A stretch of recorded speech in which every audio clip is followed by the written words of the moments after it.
with Chicago Magazine, Bears tight end Martellus Bennett doesn't understand why it's the quarterback on the football team that needs to be the leader. Skip, your comments on what Marty said about Cuddy. Marty Cuddy? I like that, Stephen My favorite two nicknames. My comment on what Martellus said about Jay Cutler is that Martellus, Stephen A., tiptoed right to the edge of ripping his quarterback for a lack of leadership and stopped short because he knows that Cuddy throws Marty lots of nice passes, throws him the sugar, if you will, and they do have a good wavelength and a good rapport. So I think Martellus knows exactly what Jay is and isn't. I've never said he was a leader. Jay Cutler lives in his own world. He only cares about Jay Cutler. He has enough trouble leading Jay Cutler, let alone trying to lead the rest of the football team. Well, you can sit there and say he's ripping the quarterback. I just think he's speaking fact. He understands that in a great sports town like Chicago, they have a leaderless quarterback situation. And that's really what this comes down to. We all know that Jay Cutler's a joke. We all know that he has no business being a quarterback in Chicago. We all know that he's only still there because somebody, I think it was Phil Emery, was stupid enough to overpay him and place his faith in the franchise in this man's hands. We all know this. We all know that Jay Cutler, the only time we've seen him smile was when he was signing his contract for the media to see. He basically looked everybody in the face and said, I hoodwinked all of y'all. I got my money, and we all know I didn't deserve it. This is what the situation is with Jay Cutler. He's never going to change, Skip. He's going to be the same old way, Skip. That's just the way that it is, and there's no way around it. He can play, he can throw, but he doesn't care. Yeah. He's leaderless. He's devoid of leadership ability. And that's it. I'll let you get away with that, but not joke. He is not a joke. And I'm speaking as a Vanderbilt graduate. But I'm not talking about a talent. The joke did throw that team all the way to the NFC Championship game. Am I right about that? Really? Well, one he did. One playoff appearance in 9 years. Well, really? That's what you're going to bring up? He did make a dead clock is right twice a day.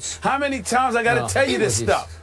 It's ridiculous. Don't get me started. I've been in a good mood, Skip. Yeah. I've been in a good mood until you brought that subject up. First it was the Knicks, but I let that slide. I didn't fall for that. But this is going too daggone far, okay? He's never going to change, Skip. He's going to be the same old way, Skip. This is who he is. It's who he is. He is not a person that is going to step up and do what's necessary to lead any team to victory. He's a dude that's going to steal money. He should be arrested for theft. Okay? Don't get me started with him. Okay, wait a second. Does Kobe Bryant steal money? Because I don't think Kobe's much of a leader, right? Kobe, excuse me. What? You're comparing winless, leaderless, no championship having Jay Cutler to five-time champion Kobe Bryant? Right? Kobe Bryant? Kobe Bryant cares too much. This dude don't care at all. Are you really? I wouldn't blame Kobe if he never spoke to you again for just saying what you said. I wouldn't blame Kobe if he just banned himself from ever talking to you again. You are unbelievable. Jay Cutler, you mentioned him in the same breath. That's Kobe Bryant.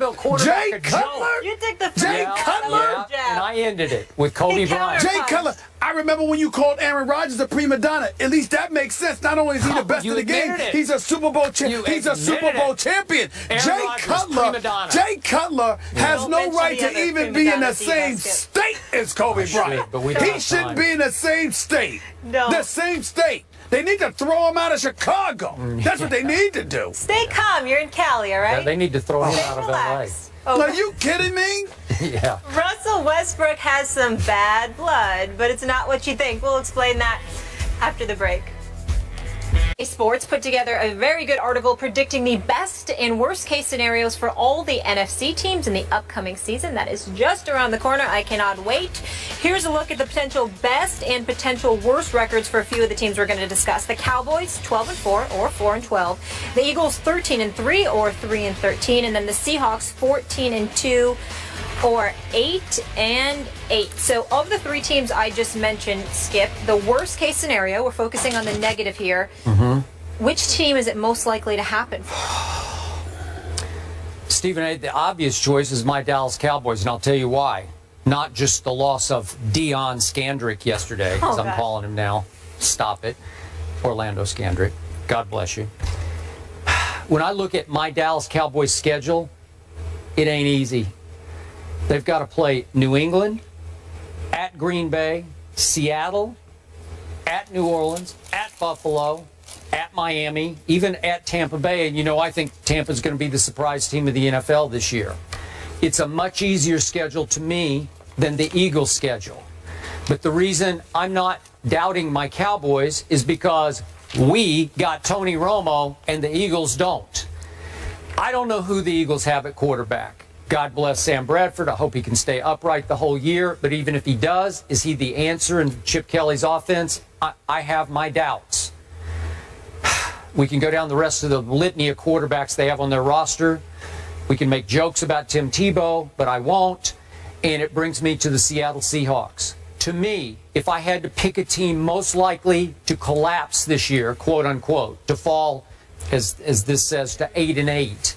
What was it? It goes from 14-2 to 8-8 for Seattle, I think it was. Seattle, yep. Yeah, okay. 8-8. So the most likely to go to 8-8 would be the Seahawks. Super Bowl loser syndrome. What you have talked about the whole offseason. The internal dissension over the decision to throw the football instead of handing to beast mode on the final play of the Super Bowl. That can have a lingering effect on a team with so many strong personalities in the locker room. Now, I'm just doing worst case here. But we know Cam is holding out.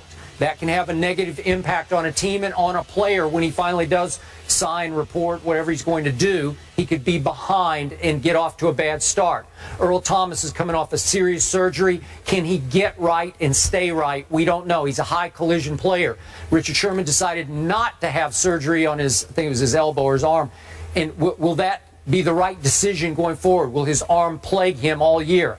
I don't know. So you got the whole secondary with a lot of question marks. Then you have beast mode at age 29, 9th year. Will he start to show some mileage? Sometime in this period, he will. And that brings us to the new addition, Jimmy Graham. Is he the right fit for them? We talked about it. Is he the tough guy that they need on offense to be the possession-catching tight end? Obviously, he has all kinds of ability, but is he the right psychological fit for this football team? So I could see where Pete Carroll's rah-rah wears thin this year, and they could get off to a bad start and struggle. Their schedule isn't easy. They got to go to Green Bay, go to Dallas, go to Baltimore. I could see them having a bigger struggle than either Dallas or Philadelphia. Skip Bayless, I would tell you the team most likely, in terms of a worst-case scenario, most likely for that to happen of the three teams mentioned would be the Philadelphia Eagles. When I think about Seattle and the Cowboys, that's a team. Those are two teams that are intact. Same quarterback. In Seattle's case, same running back. And the addition of a guy like Jimmy Graham, who I think would be tremendous for Russell Wilson. The defense is returning. Got to make sure they re-sign Cam Chancellor. Give that brother his money. He deserves it. And he's the ringleader on defense, Legion of Boom. In the case of the Dallas Cowboys, yeah, you've had some injuries, but you also had some guys returning like a Sean Lee. Rolando McClain ultimately will return. You look at the addition of Greg Hardy or Randy Gregory, those guys, and the pass rush they expected to have. I don't see them falling to 4-12. Plus, you got Tony Romo. You still got Dez. You still got Jason Witten. You still got Cole Beasley. You still got Terrence Williams. You don't have DeMarco Murray. That's going to be a problem for you. You'll just throw the football more. That doesn't mean you'll fall way off the wagon. Just means you may not be 4-12. You just means you're not going to be 4-12. But when you look at the Philadelphia Eagles, Sam Bradford, question mark as to how long he'll last, coming off of 2 straight ACL surgeries. Yeah, they got DeMarco Murray and Ryan Matthews running the football. We understand that. Questions at receivers, even though Aguilar, along with Jordan Matthews, is big time, they still got a lot to prove because they're both relatively young, and now they're going to be the focal point. You don't have an experienced veteran like Jeremy Maclin out there. Don't get me started with Riley Cooper. And so when you look at it from that perspective, along with the fact that the Eagles had one of the worst pass defenses in the game, yeah, you added Byron Maxwell, and you added Walter Thurman III, and I get all of that. But are they enough to bring you from, what was it? I mean, what was their defense? Their defense was ranked 28th overall, second to last against the pass. How much of an improvement can you really expect them to make? I think those are the legitimate question marks right now. I think it's undeniable, and I think you have to look at it from the perspective that if there's a team that can fall apart before our very eyes, it's the Philadelphia Eagles. I don't believe they will do it. I still think they got a shot. They probably could win the NFC East. But in terms of just this question as a worst case scenario kind of thing, if you're going to pick the Cowboys, the Seahawks, or the Eagles, I say there's a greater possibility for the Eagles to wet the bed than anybody else.